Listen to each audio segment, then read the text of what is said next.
अवचेतन मन जीवन की पुस्तक। जो भी अवचेतन मन पर विचार, विश्वास, राय, सिद्धांत उकेरते हैं वह परिस्थितियों, स्थितियों और घटनाओं के रूप में प्रकट हो जाते हैं। आप अंदर जो लिखेंगे उसका बाहर भी वही अनुभव होगा। आपके जीवन के दो पहलू हैं, यथार्थवादी और कल्पनावादी, दृश्य और अदृश्य, विचार, अभिव्यक्ति। क्योंकि विचार तंत्रिका आवेग के रूप में आपके सेरिब्रल कॉर्टेक्स में पहुंचता है, जो आपके चेतन तार्किक मन का अंग है। यदि एक बार चेतन या यथार्थवादी मस्तिष्क ने विचार को पूरी तरह स्वीकार कर लिया तो ये मस्तिष्क के दूसरे हिस्से तक पहुंचता है।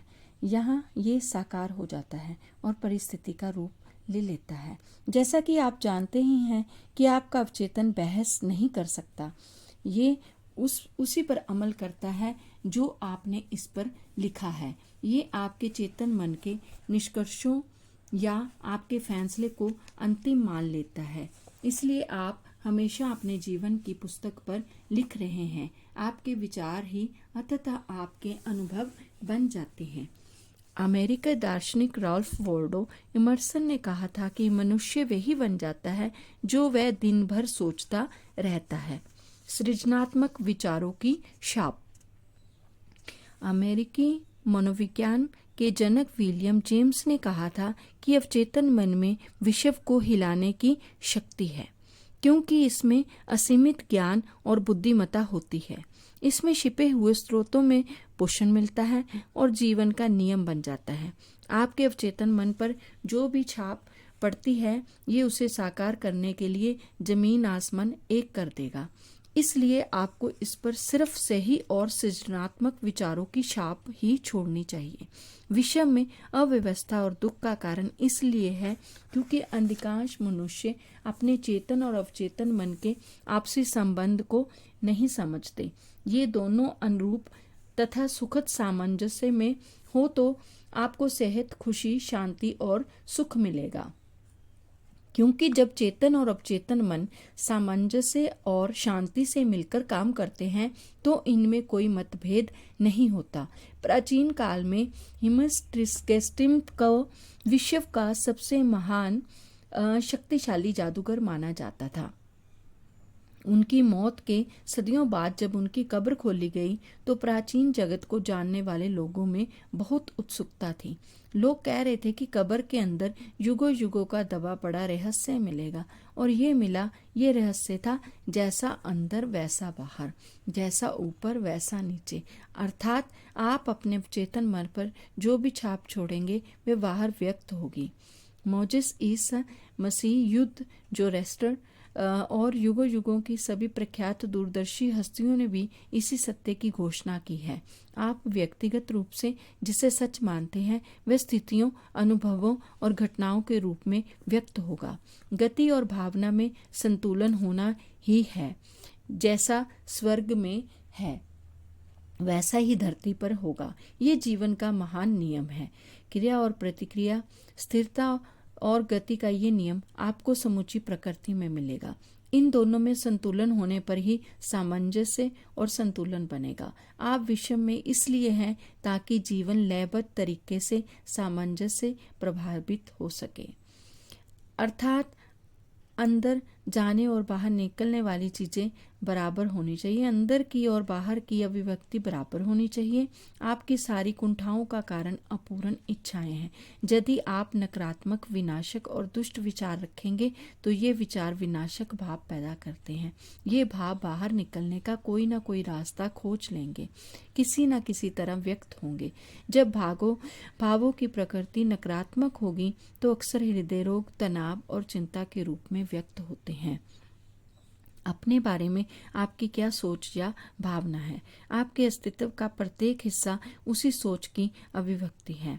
आपकी स्फूर्ति, शरीर, वित्तीय स्थिति, दोस्त और सामाजिक प्रतिष्ठा उन विचारों का प्रतिबिंब है जो आपके अपने बारे में है। अर्थात आप अपने अवचेतन मन पर अंदर जो छाप छोड़ते हैं वे आपके जीवन के सभी क्षेत्रों से बाहर व्यक्त होती है। हम अपनी नकारात्मक सोच से स्वयं को भारी नुकसान पहुंचाते हैं। आपने कितनी बार गुस्सा होकर, डर कर, जल कर या बदले की भावना से खुद को नुकसान पहुंचाया है। यदि एक बार ये जहर आपके चेतन मन में दाखिल हो जाते हैं तो आप इनसे बच नहीं सकते। कोई भी व्यक्ति इन नकारात्मक नज़रियों के साथ पैदा नहीं हुआ। यदि आप अपने अवचेतन मन को जीवनदायी विचार देंगे तो इसके अंदर के सभी नकारात्मक विचार मिटने लगेंगे। ये काम लगातार करने पर सारा अतीत मिट जाएगा। अवचेतन मन उसे भुला देगा। अवचेतन मन की उपचार शक्ति। इसमें लेखक लिखते हैं कि अवचेतन मन की उपचार शक्ति का सबसे विश्वसनीय प्रमाण व्यक्तिगत उपचार है। 40 साल पहले मुझे चर्म रोग हुआ। मैंने बहुत अच्छे डॉक्टरों को भी दिखाया, सबसे आधुनिक उपचार भी आजमाए, लेकिन किसी से भी फायदा नहीं हुआ। चर्म रोग बिगड़ता गया। फिर एक दिन मनोवैज्ञानिक ज्ञान रखने वाले एक धर्म गुरु ने मुझे भजन का गूढ़ मतलब समझाया। उन्होंने मेरा ध्यान इस वाक्य की तरफ दिलाया कि आपकी पुस्तक में मेरे सभी अंग हैं जो लगातार बनाए गए हैं। जब उनमें से कोई भी नहीं था तो पुस्तक का मतलब ये है कि मेरा अवचेतन मस्तिष्क है जिसने एक छोटी सी मूल कोशिका से मेरे सभी अंग बनाए हैं। मेरे अवचेतन मन ने मेरे शरीर को बनाया है, इसलिए ये इसे दोबारा बना सकता है। अंतर्निहित आदर्श रूपरेखा के अनुरूप उपचार करता है। इस धर्मगुरु ने अपनी घड़ी की तरफ इशारा किया। उन्होंने कहा कि इस घड़ी को देख रहे हो, इसे किसी ने बनाया था, लेकिन इसके मूर्ति रूप में आने से पहले घड़ी बनाने वाले के दिमाग में इसका स्पष्ट विचार था। लेकिन किसी कारण घड़ी सही काम ना करे तो इसके मूल विचार की मदद से घड़ी बनाने वाले को वह ज्ञान मिल जाएगा जिससे वह इसे सुधार सकता है। मैं समझ गया वे मुझे क्या समझाना चाहते हैं। मेरे शरीर की रचना करने वाली अवचेतन बुद्धि घड़ी बनाने वाले की तरह है। ये ठीक ठाक जानती है मेरे शरीर की सभी महत्वपूर्ण क्रियाओं और प्रतिक्रियाओं का उपचार कैसे किया जाए, शरीर को दोबारा कैसे बनाया जाए और मार्गदर्शन कैसे दिया जाए। लेकिन सही तरीके से काम करवाने के लिए मुझे इसे स्वास्थ्य का आदर्श विचार देना होगा। आदर्श विचार के परिणाम स्वरूप ही उपचार होगा। मैंने एक बहुत सी आसान प्रार्थना तैयार की। मेरे शरीर और इसी के सभी अंग मेरे अवचेतन मन की असीमित बुद्धि ने बनाए हैं।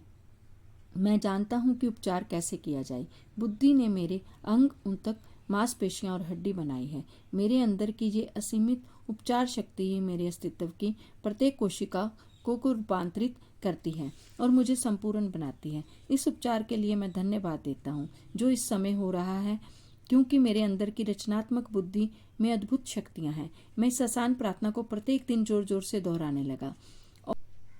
लगभग 3 महीने बाद मेरी त्वचा से चर्म रोग गायब हो गया।